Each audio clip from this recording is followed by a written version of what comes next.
दोस्तों, दो इंसानों के बीच अगर दोस्ती है, प्रेम है, तो वो कितना गहरा है, उस बात का अंदाज़ा हम उन दोनों की बॉडी लैंग्वेज से पता कर सकते हैं।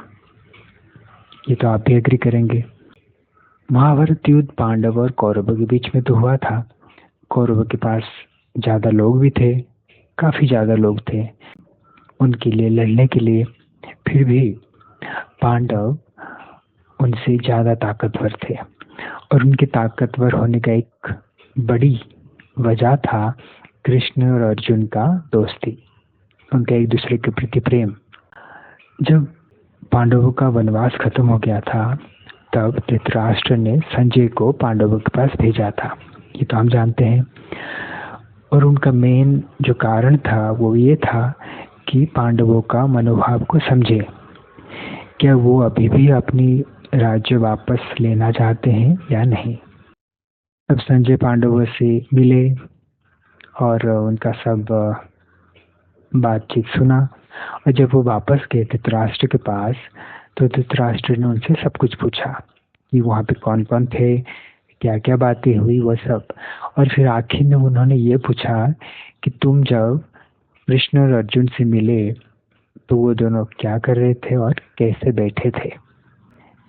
इस प्रश्न पर आप ध्यान दीजिए कि वो दोनों क्या कर रहे थे और कैसे बैठे थे, क्योंकि धृतराष्ट्र उस बात से वो समझना चाहते थे कि वो दोनों में वो प्रेम अभी भी वैसा ही है वनवास से पहले जैसा था या बदल गया है।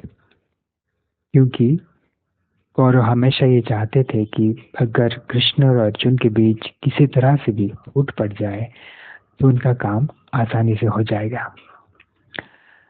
तब संजय ने धृतराष्ट्र को बोला कि मैं जब कृष्ण अर्जुन से मिला तो वो एक कमरे में बैठे थे।